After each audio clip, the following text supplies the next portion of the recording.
नास्त्रदेमस का नाम सुनते ही हमें भविष्यवाणियां याद आती हैं, लेकिन क्या आप जानते हैं कि नास्त्रदेमस से सैकड़ों बल्कि हजारों साल पहले हिंदू ऋषियों ने ऐसी भविष्यवाणियां कर दी थी जो आज भी सच होती दिखती हैं।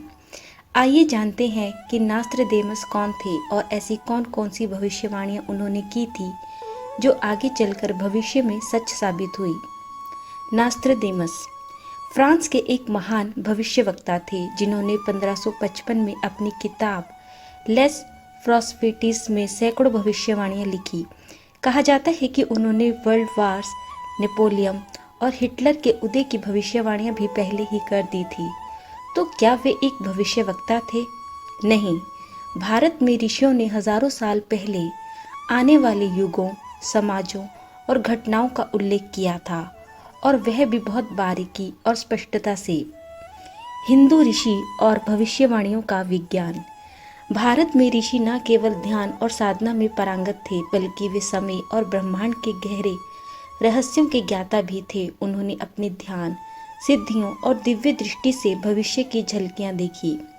महर्षि वेदव्यास, महर्षि अगस्त्य, महर्षि भारद्वाज, महर्षि वाल्मीकि और महर्षि वशिष्ठ जैसे कई ऋषियों ने समय के परिवर्तन की भविष्यवाणियां की थी। उनके ग्रंथों में स्पष्ट रूप से कलयुग और सप्त ऋषि चक्र जैसे सिद्धांत स्पष्ट रूप से दर्ज हैं। हिंदू धर्म के कई ग्रंथ भविष्यवाणियों पर आधारित हैं, जिनमें विष्णु पुराण, भागवत पुराण, महाभारत, रामायण और भविष्य पुराण प्रमुख हैं। इन ग्रंथों में लिखा गया है कि कैसे समय के साथ समाज का पतन होगा, कलयुग आएगा और फिर कैसे एक नई चक्रवर्तीय रचना होगी। प्रमुख भविष्यवाणियां जो सच होती दिखी। महर्षि वेदव्यास ने कलयुग की भविष्यवाणी करते हुए कहा था कि उस समय लोग स्वार्थी होंगे, धर्म का पतन होगा, झूठ बोलना, भ्रष्टाचार और अधर्म बढ़ेगा। छोटे बच्चे अपने माता पिता की आज्ञा का पालन नहीं करेंगे, धन के लिए रिश्ते टूटेंगे। ये सभी बातें आज की दुनिया जैसी चल रही है बिल्कुल उससे मेल खाती है। इसके अतिरिक्त भविष्य पुराण में ये भी कहा गया है कि श्वेत वस्त्रधारी विदेशी लोग आएंगे और भारत की पवित्र भूमि को रौंदेंगे। भविष्य पुराण की ये भविष्यवाणियां भारत पर ब्रिटिश आक्रमण की हुई घटना को सच साबित करती हैं। प्रौद्योगिकी का उल्लेख। महर्षि भारद्वाज ने अपने वैमानिक शास्त्र में विज्ञानों का उल्लेख किया है। हजारों साल पहले, जब आज के विज्ञान का कोई अस्तित्व नहीं था, विमान कैसे उड़ते हैं, किस प्रकार के इंजन होते हैं, यह सब वर्णन मिलता है। ये कहते हैं कि भविष्य में मनुष्य आकाश में उड़ने में सक्षम होगा। ये सभी बातें आज के हवाई जहाज और अंतरिक्ष यात्रा की ओर संकेत करते हैं।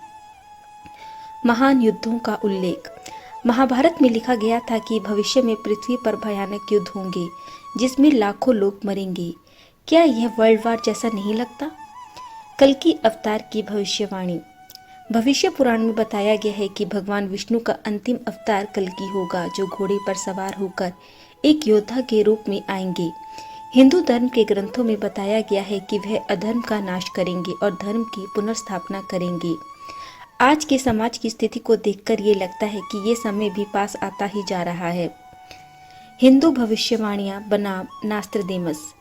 अगर तुलना करें तो नास्त्रदेमस ने कविताओं और रहस्यमय संकेतों में भविष्यवाणियां की थी जो बहुत अस्पष्ट है, जबकि हिंदू ऋषियों ने बेहद स्पष्ट और विस्तृत रूप से भविष्यवाणियां की हैं, जैसे युगों के बदलाव, मानव स्वभाव, राजनीतिक परिघटनाओं तक का। इसके अतिरिक्त नास्त्रदेमस ने जिस समय भविष्यवाणियां की थी तब तक सभ्यता थोड़ी बहुत विकसित हो चुकी थी, लेकिन हिंदू ऋषियों ने जब भविष्यवाणियां की तब तक आधुनिक विज्ञान का कोई भी नामो निशान नहीं था। भारत का प्राचीन ज्ञान इतना गहरा है कि वे आज भी विज्ञान और आधुनिक भविष्यवाणियों में से कई कदम आगे है। हमें अपने ऋषियों के ज्ञान को गर्व से जानना और फैलाना चाहिए। क्या आपने कभी महसूस किया है कि कुछ घटनाएं जैसे पहले ही लिखी गई थी? अगर हाँ, तो याद रखिए, हमारे पूर्वजों ने जो भविष्य में होता देखा था वह सच होता दिख रहा है। तो गर्व करिए अपने सनातन धर्म पर और परंपरा पर। धन्यवाद। जय सनातन धर्म।